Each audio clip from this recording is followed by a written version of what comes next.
بسم اللہ الرحمن الرحیم الحمدللہ رب العالمین والصلاة والسلام علی اشرف الانبیاء وخاتم المعصومین۔ معزز و محترم سامعین و ناظرین، اللہ کا بے حد احسان ہے کہ جس نے ہمیں ایمان کی دولت عطا فرمائی اور بعد از ایمان علم کے ساتھ عمل کی بھی ضرورت ہے۔ ایک ایسی قوم کا واقعہ قرآن مجید میں موجود ہے کہ جس کے پاس علم موجود تھا لیکن وہ اس پر عمل سے کتراتے تھے۔ ان کے پاس علم کی دولت تو تھی لیکن ضد اور تعصب کی بنا پر اس علم پر عمل پیرا ہونے سے وہ کتراتے تھے۔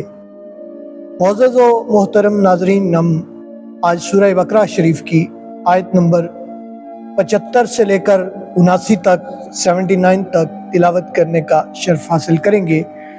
اسی ایک قوم کے بارے میں جانیں گے کہ جس نے علم رکھنے کے باوجود اپنے علم کو چھپایا، مصلحت پسندی دین سے بیزاری ان کو لے ڈوبی۔ سورہ بقرہ شریف آیت نمبر 75 تا 79 ہم آج تلاوت کریں گے۔ بڑا اہم مضمون ہے۔ ارشاد فرمایا کہ اعوذ باللہ من الشیطان الرجیم، بسم اللہ الرحمن الرحیم۔ افتطمعون ان یؤمنوا لکم وقد کان فریق منہم، کیا تم توقع رکھتے ہو کہ وہ تمہاری وجہ سے ایمان لے آئے، حالانکہ وقد کان فریق منہم یسمعون، ان میں سے ایک گروہ ایسا ہے جو اللہ کا کلام سنتے ثم یحرفونہ، پھر اس کو بدل دیتے ہیں، من بعد ما عقلوہ، اس کے بعد کہ انہوں نے اسے سمجھ لیا، وہم یعلمون، اور وہ اسے جانتے ہیں۔ اب میں اس آیہ مبارکہ کا آسان لفظوں کے اندر جو کنز الایمان شریف امام اہل سنت رضی اللہ تعالیٰ عنہ نے ترجمہ کیا ہے، میں وہ آپ کی خدمت عالیہ میں عرض کر دیتا ہوں۔ ارشاد فرمایا کہ تو اے مسلمانوں، کیا تمہیں یہ طمع ہے کہ یہ تمہارا یقین لائیں گے؟ اور ان میں ایک گروہ وہ تھا کہ اللہ کا کلام سنتے، پھر سمجھنے کے بعد ان سے دانستہ طور پر بدل دیتے۔ یہ آیت مبارکہ کا ترجمہ پہلے میں نے لفظی تھوڑا سا لفظوں کو ملا کر عرض کیا، اور اب میں پورا بامحاورہ ترجمہ آپ کی خدمت عالیہ میں عرض کر دیا۔ اب چلتے ہیں اس کی تشریح کے بارے میں۔ تورات اور انجیل شریف کے اندر نبی رحمت حضور فخر عالم نور مجسم صلی اللہ تعالیٰ علیہ وسلم کو حلیہ مبارک، آپ کے اوصاف حمیدہ، آپ کے خصائص، آپ کے کمالات کو تورات شریف میں ذکر کیا گیا تھا، اوصاف مذکور تھے، لیکن یہودیوں کے جو علماء تھے، علماء سو، انہوں نے دیدہ دانستہ یعنی جان بوجھ کر ان احوال و اوصاف کو بدل ڈالا، اور جب لوگ قرآن تورات شریف کی تعلیم سے اثر پذیر نہ ہوئے بلکہ اسے تبدیل کرنے لگے، وہ اس بات سے اپنے آپ کو بدلنے کی بجائے ضد اور ہٹ درمی میں آ کر انہوں نے تورات شریف کو ہی بدل ڈالا۔ احکام کو ماننے کی بجائے انہوں نے ہٹ درمی کو اختیار کیا، اور منافقت دوہرا معیار انہوں نے اپنایا کہ ہٹ درمی اپناتے ہوئے انہوں نے تورات شریف کو ہی بدلنا شروع کر دیا۔ اب ایک قول یہ بھی ہے کہ مسلمانوں کے دل کی خواہش یہ تھی کہ یہ یہودی جو ہیں اسلام لائیں اور اسلام لا کر مسلمان ہو جائیں اور عذاب